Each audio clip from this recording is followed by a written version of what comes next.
Checkout tracking by the NPD Group brings you a receipt collecting system that gathers data anonymously through technology we created, providing your businesses with answers.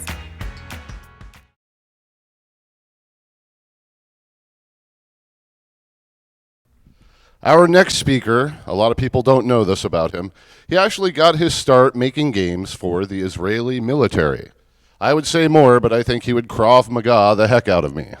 Ladies and gentlemen, please give a very warm welcome to my friend, Leonard Frankel. Thank you. Thanks, Scott. Thanks, everyone. And I really appreciate the presence of each and every one of you. It's 3:30, last day of the conference. And I'm really happy everyone's here. So this talk was supposed to be about SimCity and then a little bit about an indie game from the show, but SimCity being such a big game, I couldn't cram it all into 25 minutes, so hopefully I'll get the SimCity part done in time. SimCity is a great game. Ever since its launch, it has maintained its top grossing position, and it has been played by more than 40 million players in the first 6 months of its inception. It's a great game, and let me start with a brief introduction about me and Plarium, because I'm not associated with EA. It's important to say that. So my name is Leonard, but you can call me Leo. It's easier. I run the business development at Plarium. Plarium is the largest hardcore game developer on Facebook, and we're mostly known for our series of strategy games, such as Stonefall, Total Domination, and Sparta. Over the years, we were lucky enough to win a few awards, and we're very grateful for that. So SimCity. The original game was developed in 1989, and for those of you who haven't played it, it was a simulation game. You play a mayor. You plan your city, you lay down different zones, residential, commercial, industrial, and these zones evolve on their own when certain criteria are met, such as being connected to a road, getting enough electricity, and some water. And disasters were always a big thing in SimCity. You can see that monster in the middle of the city. Players loved playing What If and unleashing havoc on their civilization. Over the years, there were many sequels to the original game, but SimCity BuildIt is the first one to be a truly free-to-play game. So simulation was tamed down a little bit, and players now evolve through overcoming obstacles and completing tasks. Even disasters were harnessed as a source for obtaining rare currency. As an anecdote, here's a screenshot from the original game, 1989, in what seems to be EGA graphics. For those of you who remember, the screens were huge back then. I had a 15-inch that was pretty big, weighed as much as I did back then. Here we can see evidence of EA's strengths and also the brand of SimCity, because not many games get their own branded App Store description page on Apple. So that's a beautiful page it has. And before we start, I wanna touch this interesting loading technique. When you start SimCity, after you've closed SimCity, the game is resuming. And this takes much shorter time than when you started after a different game, which is then defined as loading. So what it does, which is interesting, and I'm not sure if they intended it this way, after you've played a while, it creates an incentive to keep playing just SimCity. So it's an interesting retention mechanic. In the beginning of the game, players are taught to produce materials in factories, as you can see here. The UI is very simple, and SimCity is so good at onboarding players and making everything intuitive. You really understand what you need to do just from looking at the menu. You need to drag something, it will be produced, very simple. As the game progresses, the same menu structures are kept, but more complexity is added. So everything seems familiar, and you slowly go into deep gameplay. These are the entire, or most of the mechanics in the game, and I know it's a bit crowded, but let's take a look at it, because there are plenty of actions in SimCity. When players start playing the game, they lay down residential zones, and these evolve if you feed them with materials and products.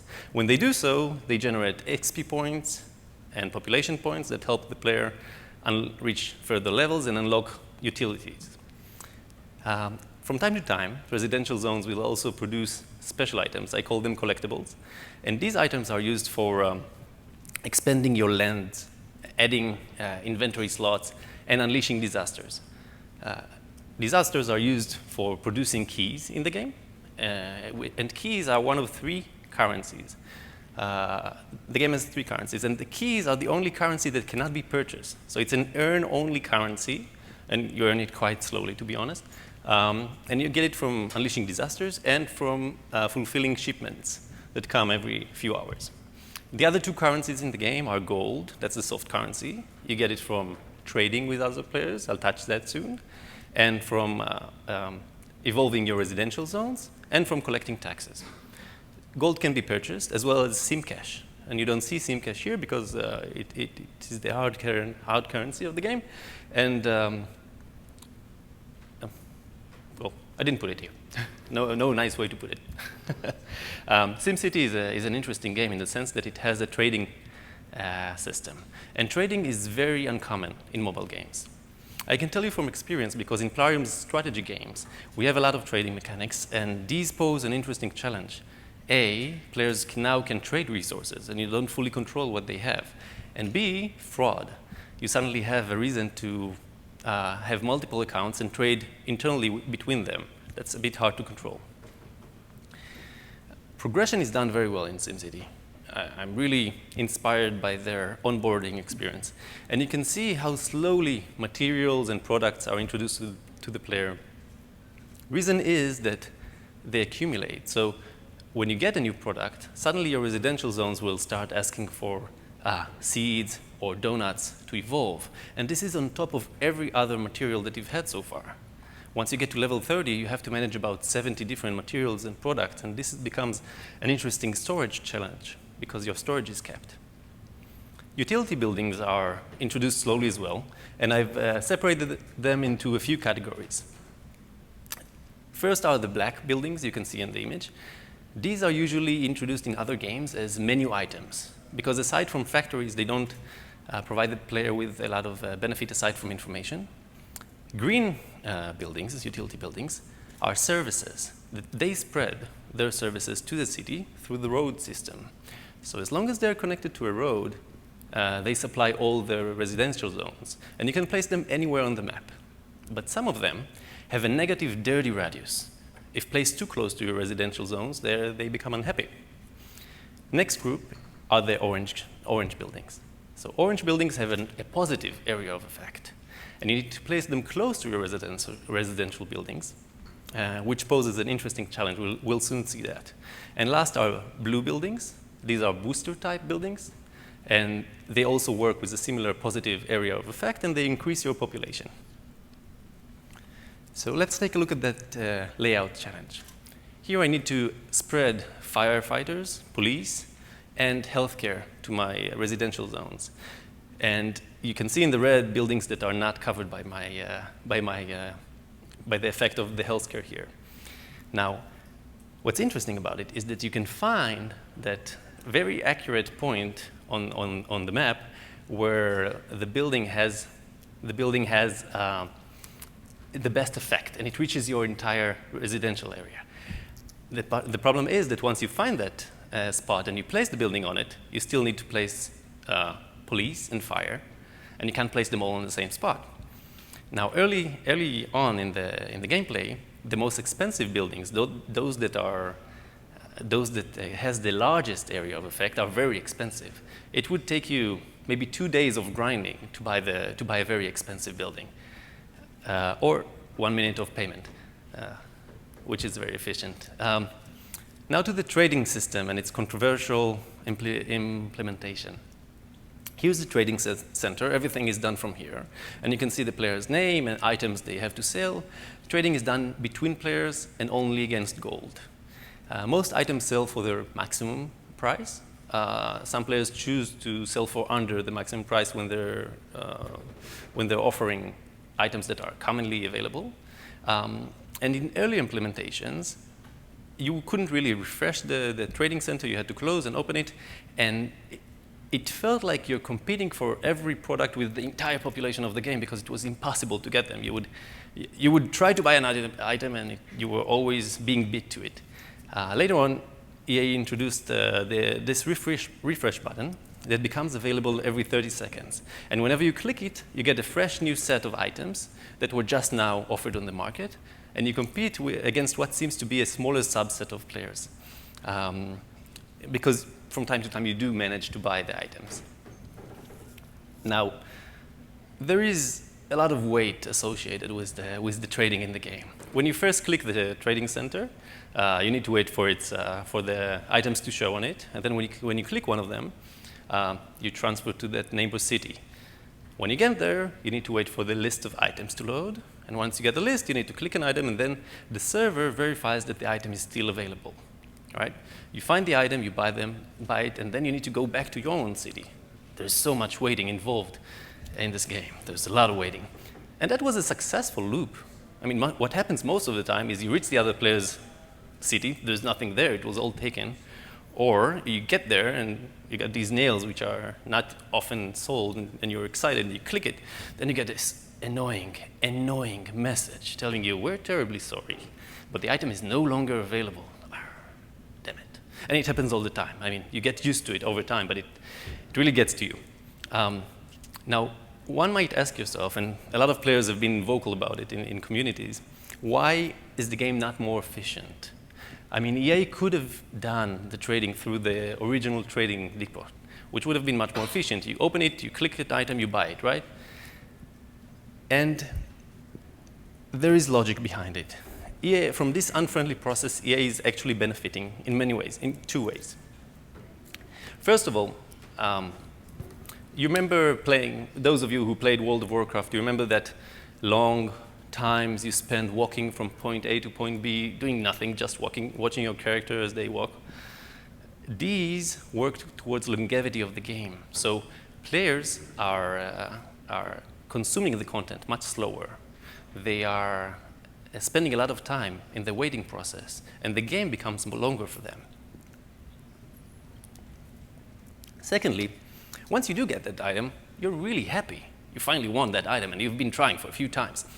At later stages of the game, it really becomes a game of luck. And you have that sense of winning when I'm going to click it, let's see what I get, which item I got. And then once you finally get it, you're really happy.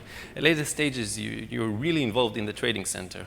So I think, in the end, EA are doing well, not switching to a more efficient system. I think they could just add a few more, reduce a little bit the friction of waiting between the stops along the way. So like I said, gold can be accumulated in three ways: evolving your residential zones, trading, buying low, selling high, and collecting taxes.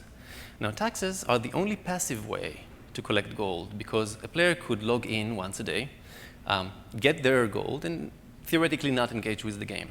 This is why taxes are also the least lucrative way of gaining gold. As you can see here in this chart done by Philip Zupke, he shows the diminishing returns of taxes as you progress in the game and you gain more population. I want to touch the social loop of SimCity BuildIt. It's interesting. Here I have the list of friends in my game, and judging by my list, the game is quite biased towards a male audience. My guess is that once trading systems were introduced, the game became quite competitive. You're competing with other players for resources. And so it perhaps retains guys better than it does females or girls. Now, I've done a chart to describe the entire social loop of the game. It's similar to the previous chart, so bear with me and we'll dive into it for a few minutes. They're done. OK. The social loop in the game right now is you can add a friend from Facebook. Once you did, you can visit their city at all times. There's not a lot of incentive to invite your friends into this game. The logic they might have behind forcing players to go to other players' city is maybe they find that it works towards virality, since you would invite friends that could now be a source for trading. But since it takes about 5 seconds between the time a rare item is posted on the trade center until it's bought, the chances of you buying an item for your friend is 0, really. There's no chance. I've never bought an item from my friends. And there's another thing. when you travel to any player's city, there's a chance you'll find a hidden reward as you scroll around their town. So theoretically, your friends could be a source for these rewards. You would visit them and find them. But with the long waiting associated with each visit, it doesn't seem like it's worth it. So I'd like to suggest slightly different social loop here that would work towards players' benefit. First of all, replace or add on top the hidden reward a friend tax system that would fill up similarly to what it does in your own city, just in lower quantities. Then you have a reason to go to your friends over and over again to collect those, if you need gold right now, for example. Secondly, in different phases of the game, you're developing or producing different products, right? In the beginning, you produce very simple products, and it goes on and on. And to do so, you are buying different products from the trading system. So you buy some materials, and you craft other products from them. Now, let's say you've come across someone who is probably of lower rank or level than you are, and right now they're producing exactly the materials you need to develop the items you want. Why not befriend these players? Now, if you're of higher level and they're giving you products, you're giving them good taxes, right? So there's an alignment of interests. If you do that, I would cap the amount of friends a player could have, to encourage switching them and rotating and making sure that everyone's a bit tense about will we stay friends? Will the other person unfriend me? I need to keep them happy, and so on. It becomes more interesting, in my opinion. And of course, I'm not talking about Facebook friends. This should be discarded. It doesn't feel like it's suitable for this game. If still the developer wants to insist on adding virality, a simple way to do it is just to induce inviting friends. So incentivizing a successful invite. Let's say you've invited successfully 10 of your Facebook friends, you get this rare building, or another rare building for inviting 30 friends, and so on. In terms of monetization, there aren't many payment points in the game. So the soft and hard currency are used just to pay for very few items, but the game does a very good job at stressing you and bringing you into financial under-resource. So you never have enough gold to do whatever you want in the game. There are always buildings you're aspiring to build, and as soon as you get close to them, another one pops up that you really want. Let's start with upgrading roads. So every now and then in the game, and honestly when you're least prepared to it, a traffic jam will appear. You don't have to fix them, but they will make your population unhappy. And when your citizens are unhappy, they don't evolve their residential buildings, you get less taxes, but more importantly, you get a sad smiley. Now you can see that my smiley here isn't completely happy. It's a bit yellowish. It used to have a bigger green and be greener as well. And when it gets red, you really want to fix it. There is a strong psychological effect that works on you. More than you need to fix them, you get an accumulated pressure to get things happy again, get your citizens happy again.